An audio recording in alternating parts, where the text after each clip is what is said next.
Sebanyak mungkin waktu di tangan selalu coba ditukar jadi rupiah.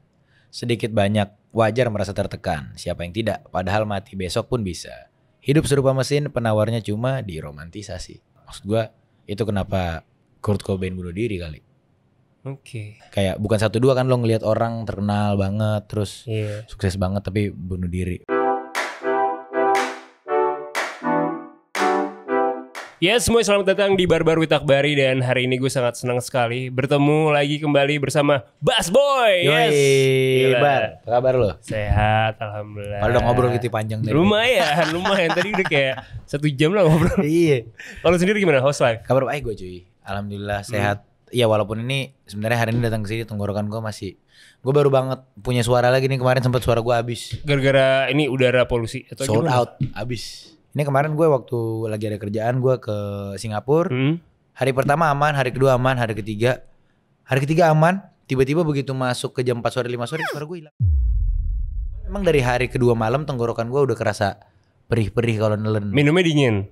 Enggak juga sih. Nah, terus udara Singapura kotor berarti sebenarnya? Bisa jadi, atau mungkin dari udara di Jakarta juga sama kayaknya memang lagi capek aja kali. Udah compound aja semuanya. Iya, akumulatif. Iya. Cuman saat ini merasa segar, bugar, dan suara udah balik, bisa nyanyi lah tipis-tipis tadi walaupun agak lebih susah. Bisa ngobrol juga sama lu. Yoi. All good man. All good lah ya. Yoi. Tidur berapa jam biasanya lu sehari?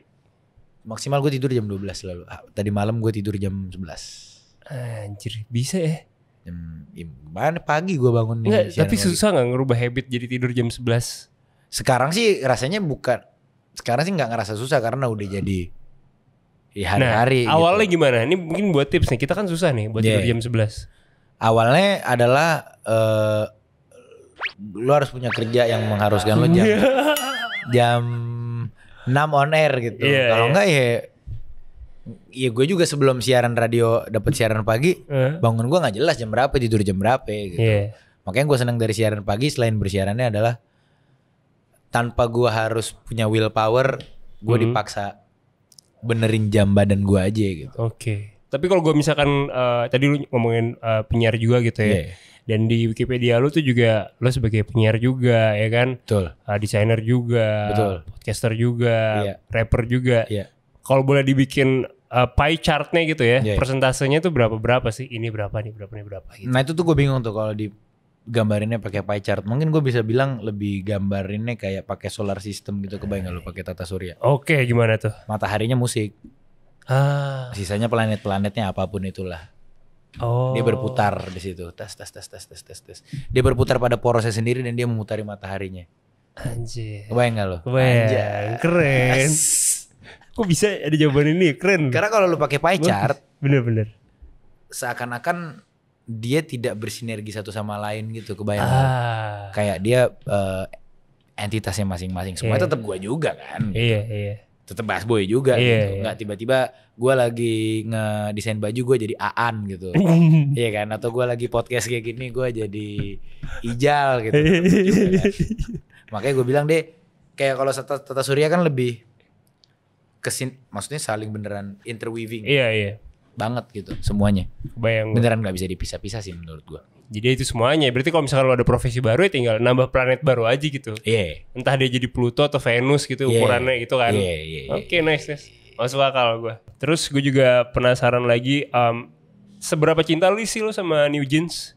Cinta banget ya gue ya New Jeans ya. Cuman kenapa nyaman ke kuping lo? Enggak yang gue nggak di level yang kayak download app-nya. Ngumpulin photocard. Enggak. Gue nggak pernah segitunya sama idol-idolan apapun. Kecuali Spider-Man. Oke.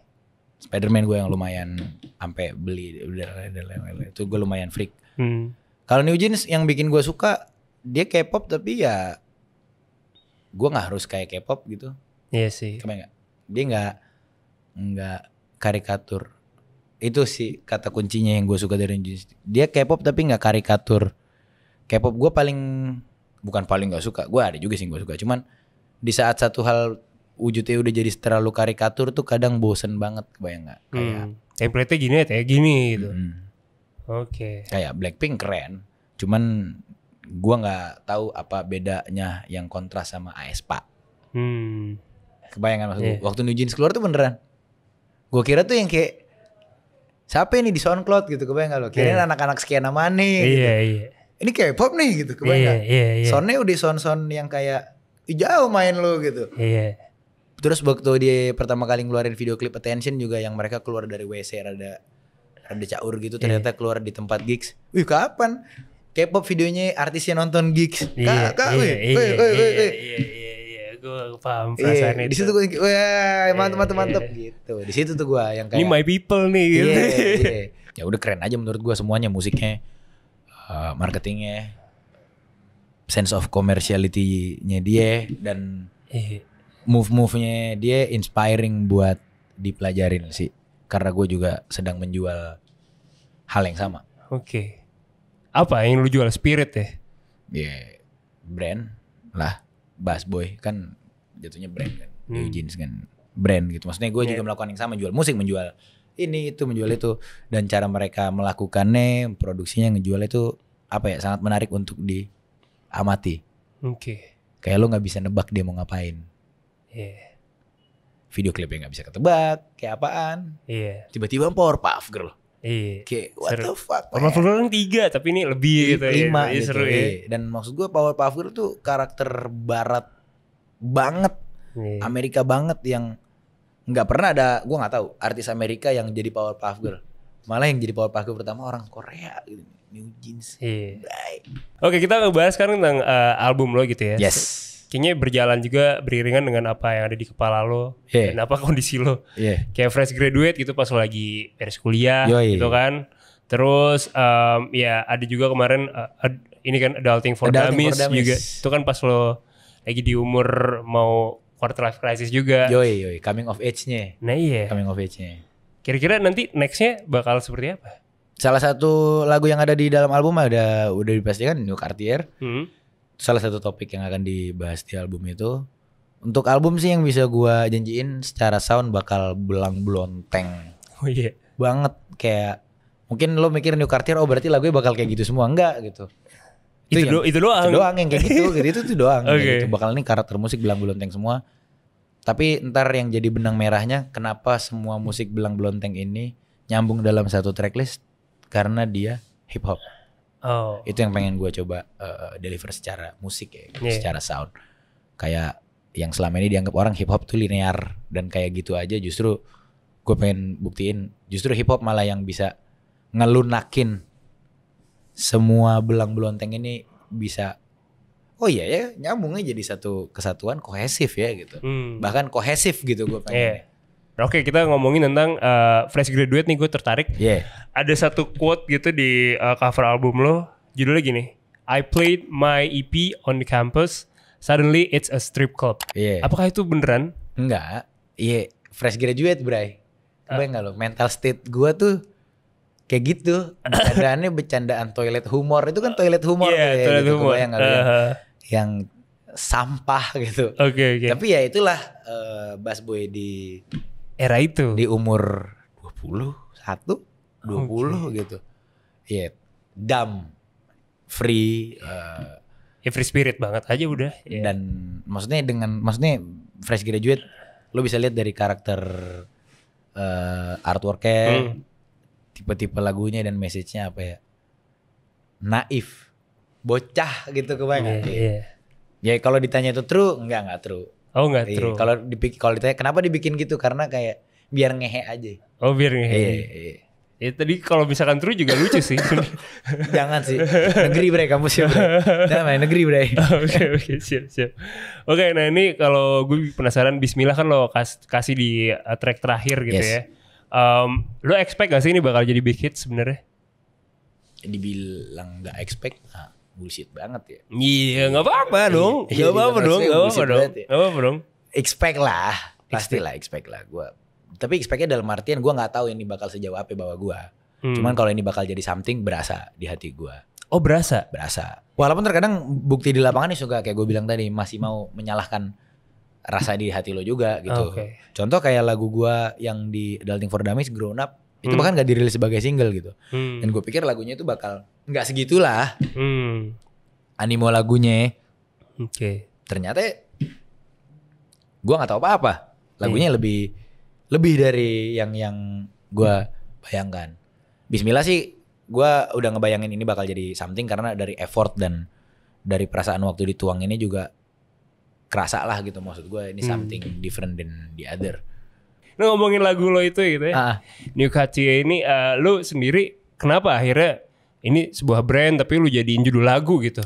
Karena memang sebelumnya jam ini jadi wishlist lama gue lah. Dari lu umur berapa tuh lu masukin itu wishlist? Dari nggak lama-lama banget sih, dari gue lulus kuliah kali 2020, 2021. Oke, lu ngeliat jam itu momennya di mana? Ingat ya? Majalah kah, film kah, apa?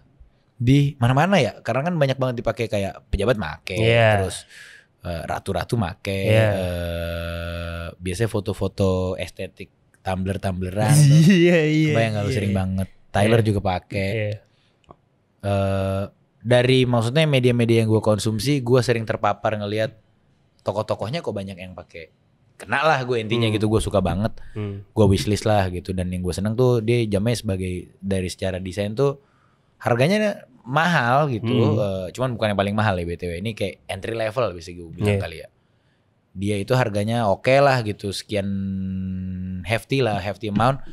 Tapi desainnya tuh beneran yang kayak sans aja gitu. Nggak yang kayak, oh lihat jam gue gitu. Kalau orang nggak ngerti nggak tau mereknya, ngelihat jamnya ya udah jam aja. Gitu doang tuh. Iya. Jam aja gitu. Iya. Nah itu tuh yang gue seneng tuh, ya udah gitu. Nggak yang kayak in your face. Woi. Nggak yang stand out banget gitu. Iya. Oke. Iya, dan ya basic, dan ini desainnya udah dari tahun 50, 40. Oke. Lu bayangin nih tahun 30, 40, 50 dia udah bisa bikin desain. Dan timeless sampai sekarang sampai gitu hari kan. ini desainnya gini aja. Iya. Gue seneng aja dengan format jam yang kayak formal gini dan segala macem. Karena baju gue kan maksudnya kalau di mata masyarakat umum baju gue kan kayak bercanda lihat kayak gue hari ini. Kayak apa sih ini orang gitu. Seenggaknya orang nganggep gue serius waktu ngeliat. Wah, jam. Serius nih dia. Nggak bercanda-bercanda amat ternyata gitu. Kebayang nggak? Tapi kalau gue pakai jam yang kayak gitu juga, dengan dandanan gue juga yang udah kayak nggak ada balance-nya. Jadi ini balance-nya lo. Iya, kurang lebih lah gitu, dalam bercocok padu. Okay. Dan akhirnya datang penyadaran yang kayak, terutama waktu kapan ya? Gue waktu itu ada sempet pop up di salah satu event pop up bazar di Jakarta, besar waktu itu, di salah satu mall di Jakarta juga. Brand gua Jovem itu turun.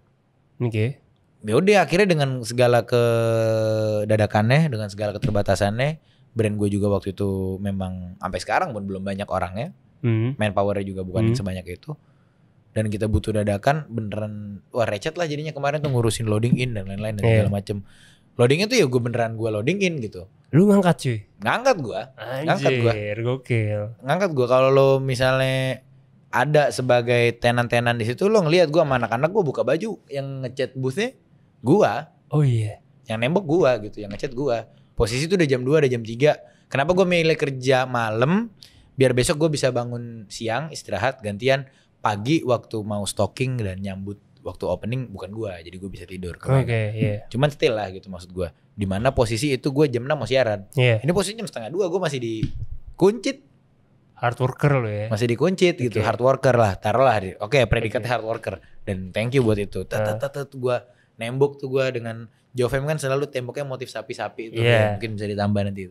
Nembok sapi gue. Kayak bangsat. Ngapain sih gue ngecat sapi bangsat jam 2 dikuncit. Kebayang gak lo? Kayak apa sih ini semua gitu. Terus gue balik ke apart gue, nyampe jam 4 kali. Sampai jam 4 gue cuma cuci muka, sikat gigi, ganti baju. Terus kalau gue tidur udah pasti bablas. Jam 6 gue mau siaran. Gue langsung berangkat lagi ke Kebon Siri, ke tempat siaran gue di MNC Tower. Terus gue jalan tuh posisi jam 4:30 nyetir gitu. Gue ngelihat jam 4:30 gue belum tidur, nyetir di jam gue Cartier kayak. Terus apa ya anjing gitu, kebayang gak lo kayak. Iya sih jam gue Cartier sih, tapi gue jam 4:30 baru beres nembok, sekarang mau siaran nih demi Cartier gitu. Kayak gue tidur aja gak bisa nih bray gitu, kebayang gak lo. Kayak wah hassle banget ya, maksud gue hidup kayak apa sih kayak gitu. Orang liatnya anjay busboy hard worker. Gue juga pengennya leha-leha kali kayak lu pada yang babenya kaya-kaya. Enak banget ya. Enak banget. Tinggal nyari jati diri, apa segala macem kan. Benerin mental. Apa kayak gitu maksud gue. Gue gak ada waktu pula gue kebetulan buat kayak begitu-gitu. Gue jam juga masih nembok anjing. Lu ngeliat busboy Carhartt Sakai. Kalau mas gue nembok bangsat di Kuningan City. Lu nembok gak? Bangun pagi gak padahal gitu. Itu tuh terkadang yang orang nggak lihat gitu kan. Orang kan ngelihatnya pokoknya yang kayak cuman maksud gue anyway gitu, balik lagi ke sana. Gue sendiri kenapa marah-marah kayak gini, kenapa kayak kesel, karena menurut gue kayak apa juga nih yang gue hidupin gitu. Tapi gue udah di sini lagi. Kayak this is everything I've always wished for. Turns out I don't know what I'm wishing for. Berarti kayak lagunya Liz dong, Puncak Janggal.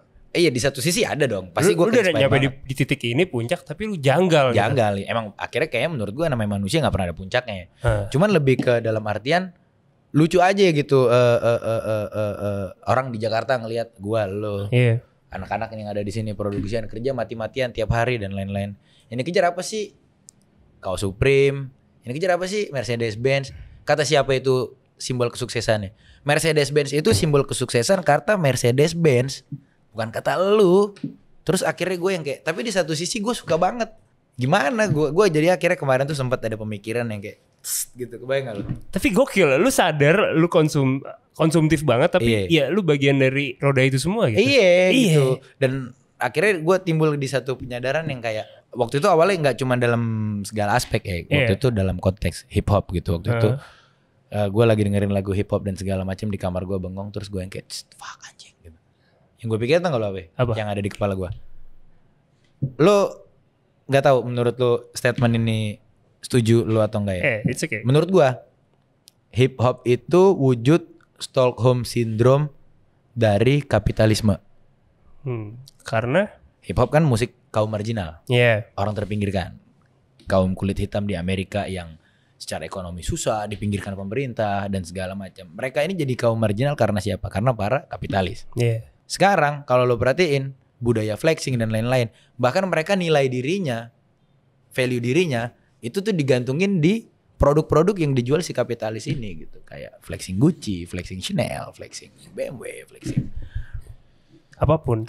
Akhirnya nggak cuma di konteks hip hop gitu. Kita pun yang nggak hip hop juga di sini juga bapak-bapak juga tetap senang Mercy, BMW, Rolex, Cartier, what the fuck, Plaza Senayan, Plaza Indonesia, Dior dan lain-lain. Maksud gue hidup kita juga jadi recet gara-gara dia semua ini. In a way. Iya betul. Setuju gue. Secara langsung. Setuju gue. Tapi on the other hand gitu, kita kayak bahkan bikin diri kita keren aja pakai produk dia. Stockholm Syndrome kan. Kayak dia abusernya tapi kita malah memuja-muja dia gitu. Tapi ya balik lagi ya, that's just the world we're living in right now. Dan lagunya gue ciptain juga bukan untuk mencari solusi, tapi lebih ke untuk ini yang gue rasain, daripada gue cuman simpen di dada, gue tumpahin aja.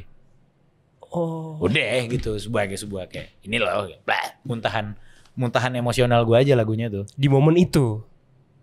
Salah satu momen besarnya tuh itu. Ya setelah itu kan banyak pengendapan lagi sampai akhirnya gue tulis jadi lagu. Gue pikir tuh lu gak memikirkan hal ini loh, karena kita ngeliat lu flexing gitu kan. Tapi ternyata lu punya pemikiran ini. Gitu. Di saat gue ngerasainnya, itu sebuah perasaan yang kompleks. Kayak gue waktu itu sempat ada di fase yang gue ngerasain apa sih sebenarnya? Lu rasa kosong. Dibilang gue kesel tapi gue suka, dibilang gue suka tapi gue kesel. Kebayang gak lo? Beneran perasaannya tuh gak jejek kayak hitam putih gitu. Beneran yang apa sih ini gitu. Itulah perasaannya yang coba gue gambarkan lewat New Cartier terhadap dunia lah. Makanya visualnya lu babak blur gitu. Deep juga ya. Lumayan gila, ya. Lumayan ya. Dan sekarang di Spotify udah sampai 400.000 stream gitu. Lu gimana merespon itu? Kayak berarti orang banyak yang merasakan hal yang sama nih, resonansi nih. Menurut gue iya ya, karena dalam artian bukan karena gue pede banget lagu gue kena banget sama orang, tapi lebih ke apapun yang gue rasain gue nggak spesial, pasti bukan gue doang gitu. Itu perasaan orang, selama lu orang mah lu ngerasain juga sih menurut gue. Iya sih. Dalam format dan gaya berbeda-beda perasaannya.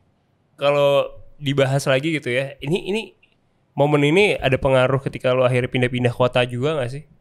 Lo kan Medan, Bandung, Jakarta gitu. Kalau secara langsung enggak ya, cuman mungkin menurut gue keberuntungan gue atau siapapun yang merasakan hidup pindah-pindah kota salah satunya adalah datang juga dengan sepaket disadvantage pastinya sebagai orang pindah-pindah kota. Beda dong sama orang yang kayak lahir dan besar di Jakarta.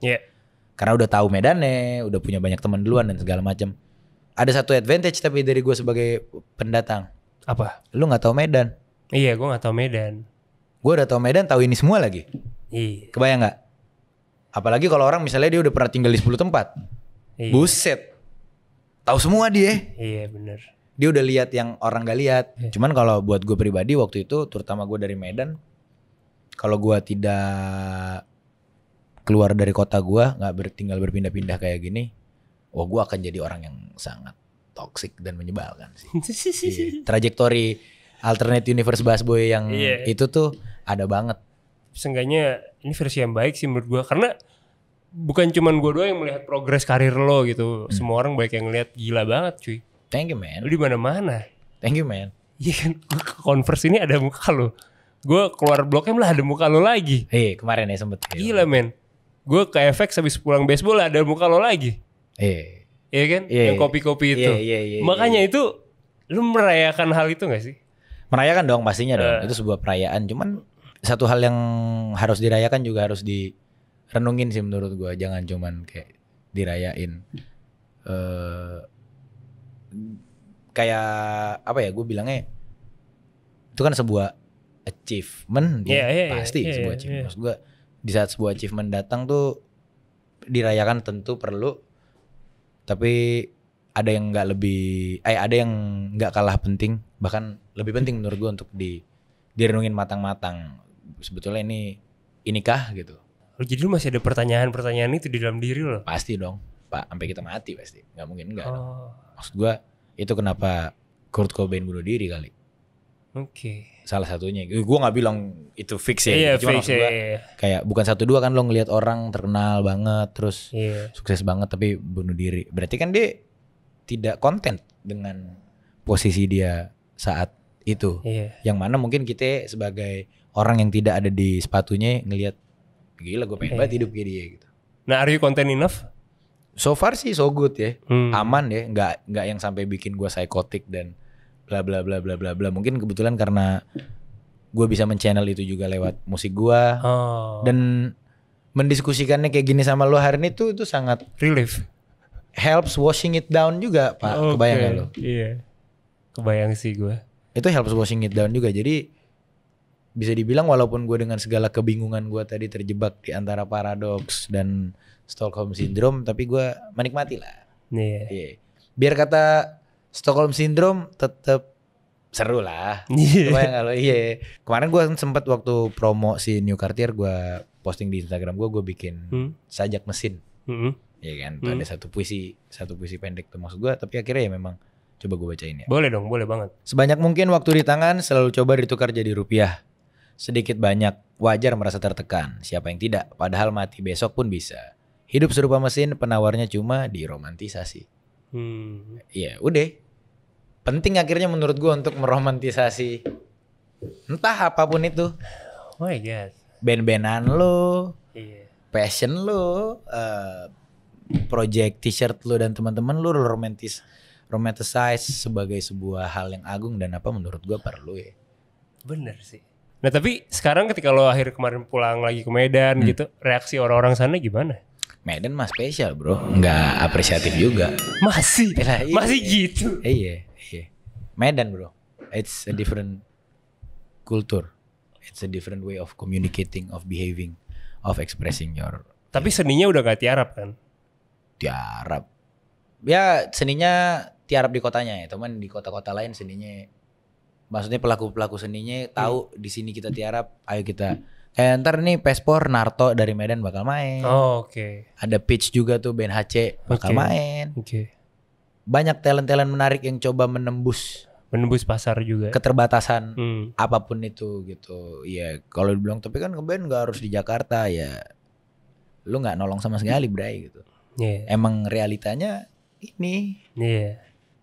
Iya ada kemungkinan, cuman kalau lo hitung secara statistik, probability-nya secara angka matematis sih akan tetap terbukti besaran di mana secara persentase. Betul, gitu. betul. Oke. So gue Akbari dan gue Basboy. Terima kasih banyak sudah barbar. Bye bye.